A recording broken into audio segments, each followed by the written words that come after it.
Welcome to my English grammar for you channel में आपका स्वागत है गाइस। तो आज की क्लास हम लेकर के प्रेजेंट हैं डू डज का प्रयोग। ठीक है, इससे पहले कि is, am, are, was, were and have to, had to, has to सारी क्लासेस कंप्लीट हो चुकी है। यदि उस वीडियो को नहीं देखे हैं तो आगे जाके उसे देखिए। यहाँ पे डू डज का ओनली हम प्रयोग क्लियर करने वाले हैं मोर एक्सप्लेनेशन के साथ। देखेंगे सामान्यतः यहाँ पे डू एंड डज का जो है वर्तमान कालीन यानी प्रेजेंट टेंस में ये इसका प्रयोग होता है हेल्पिंग वर्ब का, वो भी नेगेटिव सेंटेंस में।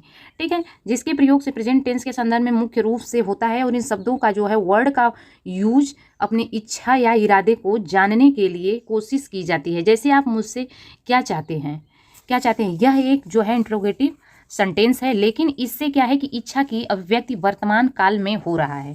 ठीक है, आई होप कि आपको क्लियर से समझ में आ रहा होगा। अब इसका प्रयोग हम यूज 3 प्रकार से करेंगे। ठीक है, अफर्मेटिव में तो होगा नहीं, नेगेटिव से इसका यूज स्टार्ट होता है प्रेजेंट टेंस में। तो 3 प्रकार से there are 3 types sentences use do does. First types negative sentence and second interrogative, third में नेगेटिव इंट्रोगेटिव सेंटेंस। आ जाते हैं, देखते हैं यहाँ पर गाइस कि इस प्रकार के जो है सेंटेंस में डू डज हेल्पिंग वर्ब का कार्य करता है, अर्थात मेन वर्ब की सहायता करने के लिए वाक्यों में प्रयुक्त होता है, लेकिन इन शब्दों में बनने वाले वाक्यों का प्रभाव वर्तमान समय में सबसे अधिक होता है। इसलिए इनके प्रयोग क्या होता है, भिन्न भिन्न अलग अलग समय पर अलग अलग अर्थों में भाव व्यक्त होता है। ठीक है, अब जैसे यहाँ पर एग्जाम्पल ही आप देख लेंगे, कुछ एग्जाम्पल है कि मैं आम नहीं खाता हूँ, I do not eat mango. अब इतना तो आपको पता होना चाहिए कि आई, वी, यू, सॉरी गाइज यहाँ पे यू है, दे, इतने के साथ आप हेल्पिंग वर्ब क्या लगाओगे, डू। बाकी के ही, सी, इट एंड नेम के साथ आप लगाओगे डज। इतना तो क्लियर होना चाहिए आपका। चलिए देखते हैं, कुछ सेंटेंस यहाँ पे दिया हुआ है कि मेरा भाई कॉलेज नहीं जाता, मेरा भाई माई ब्रदर। ठीक है, does not go to school. Next है, मोहन को मालूम नहीं है कि आप यहाँ हो। ठीक है, तो Mohan does not know that you are there. Next है, क्या, पहले आप जैसे इसको कंस्ट्रक्शन जानेंगे कि कंस्ट्रक्शन आपका क्या हो जाएगा गाइस, सब्जेक्ट होगा plus helping verb do, does plus not plus main verb का वही फर्स्ट फॉर्म लगेगा प्लस ऑब्जेक्ट। ये आपका कंस्ट्रक्शन रहेगा गाइस, और इसी कंस्ट्रक्शन पे सेंटेंस को लगाओगे। जैसे यहाँ पे मैं आम नहीं खाता हूँ, तो यहाँ पे क्या लग जाएगा, मैं आम नहीं खाता हूँ, तो हमारा सब्जेक्ट क्या हो गया, आई, तो यहाँ पे आई हो जाएगा। नेक्स्ट है हेल्पिंग वर्ब, आप आई के साथ हमने ऑलरेडी बता दिया कि डू लगेगा। ठीक है, फिर इसके बाद आपको नॉट ही रख देना है, प्लस क्या है, मेन वर्ब का फर्स्ट फॉर्म, तो खाना क्या हो जाएगा, ईट हो जाएगा। ऑब्जेक्ट हमारा मैंगो है। तो आई होप कंस्ट्रक्शन के सारे आप अच्छे से समझ चुके होंगे। अब देखते हैं नेक्स्ट हमारा इंट्रोगेटिव कैसे है। तो इंट्रोगेटिव के कंस्ट्रक्शन आपके हो जाएंगे, सबसे पहले हेल्पिंग वर्ब क्या हो जाएगा, helping verb do, does plus subject plus main verb का फर्स्ट फॉर्म ही रहेगा प्लस ऑब्जेक्ट प्लस क्या चीज़ रहेगा लास्ट में, क्वेश्चन मार्क्स नहीं भूलेंगे। ठीक है, अब इस सेंटेंस में हम सेंटेंस को लगाएंगे, क्या वो रोज़ यहाँ आती है। तो सबसे पहले हम देखेंगे कि हमारा सब्जेक्ट क्या है, तो सी है। सी इसका मतलब आपको डज लगाना है, फिर इसके बाद सी रखेंगे, हमारा सब्जेक्ट है। अब सब्जेक्ट सी के बाद हम क्या लिखेंगे, हमारा मेन वर्ब है यहाँ पर, तो आना का क्या हो जाएगा, कम हो जाएगा, तो कम में भी फर्स्ट फॉर्म लगेगा। फिर इसके बाद यहाँ रोज़, यहाँ तो हो जाएगा यह डेली। ठीक है, नेक्स्ट है, क्या तुम्हें पिताजी चाय रोज़, क्या तुम्हारे पिताजी चाय रोज पीते हैं, तो does your father take tea daily, question marks लगाना नहीं भूलेंगे। ठीक है, क्या उन लोगों को कुछ रुपए की ज़रूरत है, तो do they need some rupees. Next है, तुम अंग्रेजी क्यों नहीं बोलते हो। तो ऐसे वाले सेंटेंस में आपको सबसे पहले यहाँ पे कंस्ट्रक्शन में कुछ रूल बढ़ा देना है, तो क्या हो जाएगा, WH। ठीक है, plus helping verb subject main verb का first form object question mark last में लग जाएंगे। तो वही WH का मतलब वाई, वेन, वाट, वेयर। ठीक है, यही सब रहेंगे। तो वैसे सेंटेंस यहाँ पे आ चुके हैं, तो लिखोगे कि वाई, फिर इसके बाद सब्जेक्ट को देखते हुए यहाँ पे डू लगाएंगे। ठीक है, नॉट नो इंग्लिश। इसी तरह से सेंटेंस आपका लग जाएगा, वह स्कूल कब जाता है, तो हो जाएगा when does he go to school. वे लोग चाय क्यों पीते हैं, तो why do the take tea. Next है, सूर्य पूरब से क्यों उगता है, तो why the sun rise in the east. Guys यहाँ रहा कुछ रूल, पूरा डिस्क्रिप्टिव हम बताने वाले हैं, वीडियो स्किप नहीं करिए, एक बार वीडियो देखिए तो पूरा आपको डू डज का यूज समझ में आ जाएगा। डू और डज के यूज से संबंधित तीनों प्रकार के वाक्य दिया गया है, जो कि प्रेजेंट इंडेफिनिट टेंस में है। डू डज के बाद हम वर्ब का फर्स्ट फॉर्म का प्रयोग किए, उदाहरण में देख ही लिए आप। सब्जेक्ट के अकॉर्डिंग अनुसार हम डू डज का प्रयोग किए। ठीक, एक्जेक्टिव वर्ब डू को प्लूरल और डज को सिंगुलर। हमने ऑलरेडी आपको बताया कि जो है डू हमारा प्लूरल है, ठीक है। तो आई, वी, यू एंड दे, ये सब क्या है, प्लूरल नंबर है। प्लूरल नंबर के साथ आपको क्या लगाना है, डू लगाना है। हमारा सिंगुलर नंबर है जो ही, सी, इट एंड नेम क्या है, उसके साथ आपको डज लगाना है। सिंगुलर सब्जेक्ट के साथ ये चीज़ तो क्लियर हो गया। अब नेगेटिव इंट्रोगेटिव कुछ स्पेशल कंडीशन में प्रयोग किया जाता है, जो कि हमने आपको यहाँ पर दिखा दे रहे हैं, ठीक है। तो कैसे सिंगुलर प्लूरल को ध्यान में देते हुए आप सेंटेंस को लगाएंगे, यहाँ पे क्लियर हो चुका है चार्ट के माध्यम से। फर्स्ट पर्सन जैसे आई है, ठीक, आई के साथ लगना ही है डू। क्या मैं काम नहीं करता हूँ, तो डू आई नॉट वर्क, ठीक है। हम लोग बाजार नहीं जाते, we do not go to market, ठीक है। अब सेकेंड पर्सन के साथ फर्स्ट पर्सन था आई, और यहाँ पर हमारा सेकेंड पर्सन है के साथ भी आप डू लगाओगे, सेम देख लेते हैं। Third person he, she, it है, तो उसके साथ आपको डज लगाना है। इंट्रोगेटिव है जो हम सेकेंड टाइप्स के interrogative, why, when, what, where plus do, does plus subject plus main का फर्स्ट फॉर्म प्लस सब्जेक्ट हो जाएगा, ठीक है। कंस्ट्रक्शन ये क्लियर हो जा रहा है। अब वही चीज़ यहाँ पे देखेंगे, दे, दोज नाउन है, क्या वे लोग आपका काम स्वयं करते हैं, तो वही चीज़ कैसे लगेगा आप देख सकते हैं, ठीक है। अब आ जाते हैं डू और डज के संदर्भ में कुछ विशेष तथ्य विषय की जानकारी अवश्य इस प्रकार से आप जान लें, ठीक है।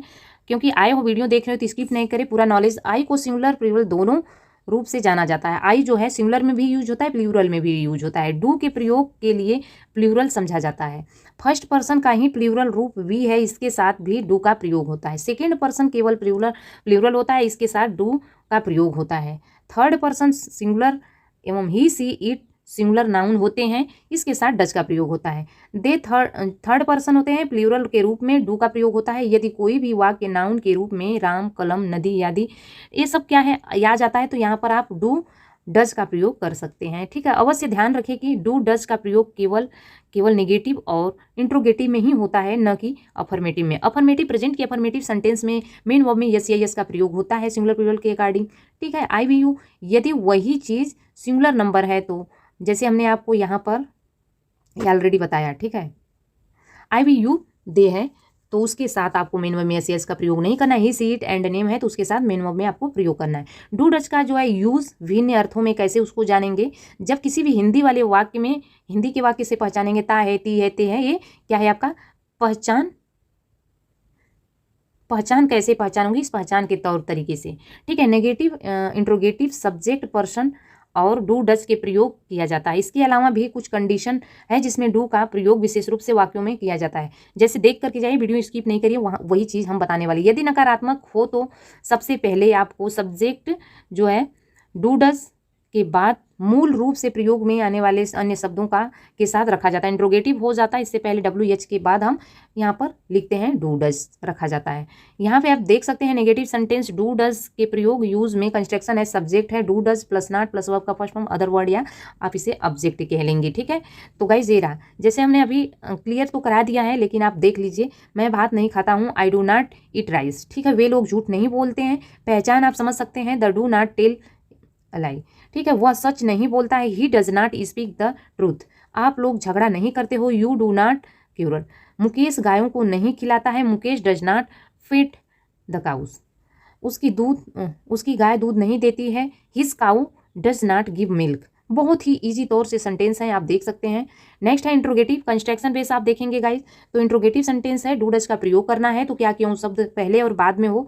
ये वाई, वेन, व्हाट, वेयर कब लगेगा, जब बीच में रहेगा हिंदी वाले वाक्य में, और यहाँ पर डू डज से क्यों शुरू होगा, जब पहले इसका हिंदी वाला इंट्रोगेटिव में वाक्य रहेगा। तो इस तरह के सेंटेंस हम ऑलरेडी आपको बता चुके हैं, आप देख सकते हैं यहाँ पर। नेगेटिव इंट्रोगेटिव सेंटेंस में कैसे रहेगा उससे आपको बताते हैं। नेगेटिव इंट्रोगेटिव सेंटेंस में गाइस डू डज का प्रयोग, ठीक है। रूल है सब यहाँ पर, अगर WH रहेगा तो WH से शुरू रहेगा, फिर प्लस रहेगा, ठीक है। अगर नहीं रहेगा तो आपको डू डज से ही शुरू करना है, प्लस सब्जेक्ट रख देना है, फिर नॉट रहेगा, वर्ब का फर्स्ट फॉर्म अदर वर्ब रहेगा, क्वेश्चन मार्क्स लास्ट में लग जाए। जैसे क्या आप अंग्रेजी पढ़ते हो तो हो जाएगा डू यू नॉट रीड, नहीं पढ़ते हो तो नॉट रीड इंग्लिश। वह प्रतिदिन विद्यालय क्यों नहीं जाता, तो इस वाले को फॉलो करेंगे, पहले में इस यहाँ से फॉलो करेंगे, ठीक है। वाई लग गया, वाई डज नॉट, सेम प्रक्रिया वही रहेगा, वाई बढ़ जाएगा गाइस। तो इस तरह के सेंटेंस आप देख सकते हैं, ये ऑलरेडी हमने आपको कंस्ट्रक्ट करके पहले ही बता दिया था।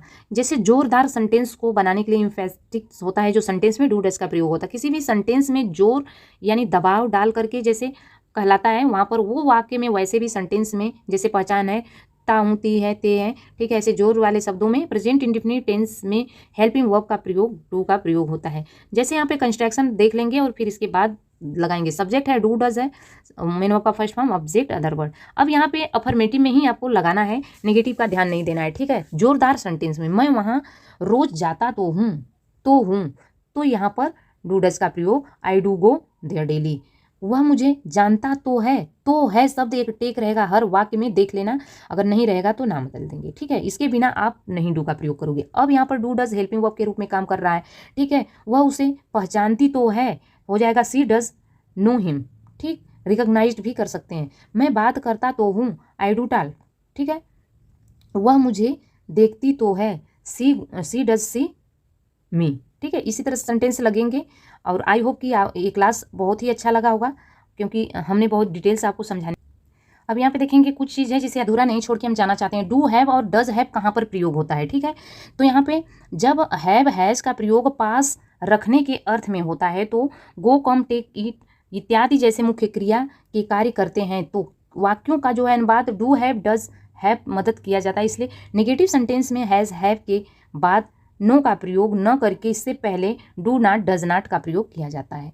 अब ज़्यादा उचित कब होगा, आप सेंटेंस को देखेंगे तब समझेंगे। सामान्यतः डू नॉट डज नॉट के लिए आप देखेंगे वो आपका फर्स्ट फॉर्म ही रहेगा। सेंटेंस है क्या तुम्हारे पास के लिए, जिस वाक्य में पास शब्द आ गया तो वहाँ पर आप डू डज के साथ हैव लगाओगे, ठीक है। यहाँ पर क्या तुम्हारे पास गाड़ी है, do you have a car. उसके पास यह किताब है, तो इंट्रोगेटिव में ही ये सेंटेंस लग रहे हैं। आई होप कि आप देख सकते हैं, समझ चुके होंगे। डू एंड डज सेंटेंस जो है एग्जाम्पल इन हिंदी में आप देख सकते हैं। यहाँ पर वो चीज़ तो हम एक्सप्लेन ऑलरेडी कर चुके हैं, तो यहाँ पर क्लियर हो चुका होगा ऐसे सेंटेंस से। कुछ महत्वपूर्ण तथ्य है तो आप देख सकते हैं गाइस वो का।